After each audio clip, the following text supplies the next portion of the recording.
സംസ്ഥാനത്ത് ജലജീവൻ പദ്ധതി അവതാളത്തിലെന്ന് പ്രതിപക്ഷം നിയമസഭയിൽ. പദ്ധതിയുടെ 1/4 തുക പോലും ചെലവഴിച്ചില്ലെന്നും കേന്ദ്ര ഫണ്ട് ലാപ്സായെന്നും പ്രതിപക്ഷം ആരോപിച്ചു. അതേസമയം ഫണ്ട് ലാപ്സായിട്ടില്ലെന്നും പദ്ധതി നടപ്പാക്കുമെന്നും മന്ത്രി റോഷി അഗസ്റ്റിൻ മറുപടി നൽകി. എല്ലാവർക്കും ശുദ്ധജലം നൽകാൻ ഉദ്ദേശിച്ചുള്ള ജലജീവൻ പദ്ധതി സംസ്ഥാനത്ത് താളം തെറ്റിയെന്നാരോപിച്ച് പ്രതിപക്ഷത്തു നിന്നും അനൂപ് ജേക്കബ് MLA ആണ് അടിയന്തര പ്രമേയത്തിന് നോട്ടീസ് നൽകിയത്. സർക്കാരിന്റെ അനാസ്ഥയും പിടിപ്പുകേടും കാരണം പദ്ധതി അട്ടിമറിക്കപ്പെട്ടതായി അനൂപ് ജേക്കബ് ആരോപിച്ചു. കേന്ദ്രത്തിൽ നിന്നും അർഹതപ്പെട്ട തുക വാങ്ങിയെടുക്കുന്നതിൽ സർക്കാർ പരാജയപ്പെട്ടു.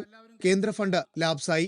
പദ്ധതിക്കായി വെട്ടിപ്പൊളിച്ച റോഡുകളുടെ നവീകരണം പൂർത്തിയായില്ലെന്നും അനൂപ് ജേക്കബ് പറഞ്ഞു. നമ്മളെല്ലാവരും പ്രതീക്ഷിച്ചിരുന്ന കരുതിയിരുന്ന സമ്പൂർണ്ണ കുടിവെള്ള പദ്ധതിയായ ജലജീവൻ മിഷൻ പദ്ധതി ഈ സർക്കാരിൻ്റെ അനാസ്ഥ കൊണ്ടും പിടിപ്പുകേട് കൊണ്ടും സാമ്പത്തിക അരാജകത്വം കൊണ്ടും ഇന്ന് കേരളത്തിൽ നിശ്ചലമായി പോകുന്ന ഗുരുതരമായ സാഹചര്യം ഇന്ന് ഉടലെടുത്തിരിക്കുകയാണ് സാർ. പദ്ധതികൾ വിപുലീകരിക്കാതെ നിങ്ങൾ 20 ലക്ഷം കണക്ഷൻസ് കൊടുക്കുമ്പോൾ എന്താണ് സാർ സംഭവിച്ചത്? വെള്ളം കിട്ടിക്കൊണ്ടിരിക്കുന്നവനും വെള്ളം ഇല്ലാണ്ടായി, കണക്ഷൻ കിട്ടിയവർക്കും വെള്ളമില്ലാത്ത അവസ്ഥയായി. 6 ലക്ഷം പുതിയ കണക്ഷൻസ് കിട്ടിയവർക്ക് പൈപ്പ് തുറന്നാൽ കാറ്റിൻ്റെ ഒച്ച പോലും അതിൽ കൂടെ കേൾക്കാൻ പറ്റാത്ത അവസ്ഥയാണ് സാർ ഇന്ന് കേരളത്തിലുള്ളത്. അടുത്ത ഒരു 40 വർഷത്തേക്ക് നമ്മൾ വിഭാവനം ചെയ്തിരുന്ന ജനങ്ങൾക്ക് കുടിവെള്ളം ലഭിക്കുമെന്നൊരു സ്വപ്നമായി മാത്രം അവശേഷിക്കുന്ന നിലയിൽ ശൈശവദശയിൽ തന്നെ ഈ പദ്ധതിയെ ഈ ഗവൺമെന്റ് ഇല്ലാണ്ടാക്കി എന്നുള്ളതാണ്. അതേസമയം ഫണ്ട് ലാപ്സായിട്ടില്ലെന്ന മന്ത്രി റോഷി അഗസ്റ്റിൻ മറുപടി നൽകി. റോഡ് വെട്ടിപ്പൊളിക്കാതെ പദ്ധതി നടപ്പാക്കാൻ കഴിയില്ല. 51,000 കിലോമീറ്റർ റോഡുകളുടെ പണി പൂർത്തിയാക്കിയിട്ടുണ്ട്. പദ്ധതി വഴി സമ്പൂർണ്ണമായി ശുദ്ധജലം എത്തിക്കുമെന്നും അതിന് എല്ലാവരുടെയും സഹകരണം വേണമെന്നും റോഷി അഗസ്റ്റിൻ ആവശ്യപ്പെട്ടു.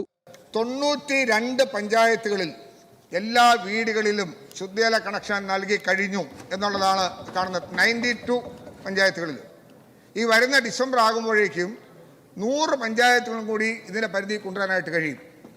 നമുക്കതുകൊണ്ട് സമ്പൂർണ്ണമായി പദ്ധതി നടപ്പിലാക്കുന്നതിന് എന്തെങ്കിലും പോരായ്മകളുണ്ടെങ്കിൽ അത് പരിഹരിക്കാൻ ആവശ്യമായ ഡിസ്കഷൻസ് നടത്താം.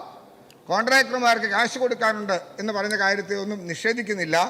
അതിനാവശ്യമായിട്ടുള്ള ധനസമാഹരണം കണ്ടെത്തേണ്ടതുണ്ട്, അത് നടത്തുന്നുണ്ട്. സെൻട്രൽ ഷെയറിനനുസരിച്ച സ്റ്റേറ്റ് ഷെയർ ഇത് നൽകിയിട്ടുണ്ട്. ധനകാര്യമന്ത്രി ആ കാര്യത്തിൽ സെൻട്രൽ ഷെയർ വന്ന സമയത്തൊന്നും സ്റ്റേറ്റ് ഷെയർ തരായിരുന്നിട്ടില്ല. അതെവിടെ ചൂണ്ടിക്കാണിക്കാൻ പറ്റുന്നത്?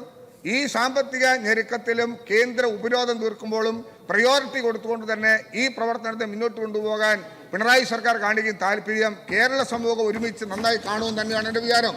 നമുക്ക് ഈ പ്രതിസന്ധികളെ അതിജീവിക്കാൻ അതിന് ഭരണ പ്രതിപക്ഷ വ്യത്യാസമില്ലാതെ ഒരുമിച്ച് മുന്നോട്ട് പോകാൻ സാധിക്കണം. 44,715 കോടിയുടെ പദ്ധതി കാലാവധി പൂർത്തിയായപ്പോൾ 1/4 തുക പോലും ചെലവഴിക്കാനായില്ലെന്ന് പ്രതിപക്ഷ നേതാവ് VD സതീശൻ പറഞ്ഞു. കൃത്യമായ സർവേ നടത്തിയിട്ടില്ല, എസ്റ്റിമേറ്റും തയ്യാറാക്കിയില്ല. ജലം ലഭ്യമാക്കാൻ സോഴ്സ് ഇല്ലാതെ പൈപ്പ് മാത്രം ഇട്ടു പോവുകയാണ് ചെയ്യുന്നത്. കണക്ഷൻ പൂർത്തിയാകുമ്പോൾ നിലവിൽ ജലം ലഭിക്കുന്നവർക്കും ജലം ലഭ്യമല്ലാതാകുമെന്നും VD സതീശൻ പറഞ്ഞു. ഈ പദ്ധതി വെറുതെ പൈപ്പ് കണക്ഷൻ കൊടുക്കുന്നതല്ല. ഞാൻ ചോദിക്കട്ടെ, കുറെ പൈപ്പ് ഇട്ട് വീടുകളിലേക്ക് കണക്ഷൻ കൊടുത്താൽ സോഴ്സ് എവിടുന്ന? വെള്ളം എവിടുന്ന? വെള്ളമില്ലാതെ സോഴ്സ് ഇല്ലാതെ അതിനെന്തൊക്കെ വേണം? ശുദ്ധീകരണശാലകൾ വേണം, വേണ്ടേ? പമ്പിംഗ് മെയിൻ വേണം, ടാങ്കുകൾ വേണം. ഇതൊന്നും ഇല്ലാതെ കുറെ 10-20 ലക്ഷം പേർക്ക് കണക്ഷൻ കൊടുത്തെന്ന് പറയാം. കണക്ഷൻ കൊടുത്താൽ പൈപ്പിൽ കൂടി ശുദ്ധജലമല്ല വരുന്നത്, ശുദ്ധവായു വരും. എല്ലാ കരാറുകാരും ഇനി ജലജീവൻ മിഷൻ എടുക്കാൻ പറ്റാത്ത സ്ഥിതിയിലേക്ക് ആ പദ്ധതി ഡീറെയിൽഡായി, പദ്ധതി പാളം തെറ്റി. മന്ത്രിയുടെ വിശദീകരണത്തിന്റെ അടിസ്ഥാനത്തിൽ സ്പീക്കർ അടിയന്തര പ്രമേയത്തിന് അനുമതി നിഷേധിച്ചു. ഇതിൽ പ്രതിഷേധിച്ച് പ്രതിപക്ഷം സഭയിൽ നിന്നും ഇറങ്ങിപ്പോയി. ന്യൂസ് മലയാളം, തിരുവനന്തപുരം.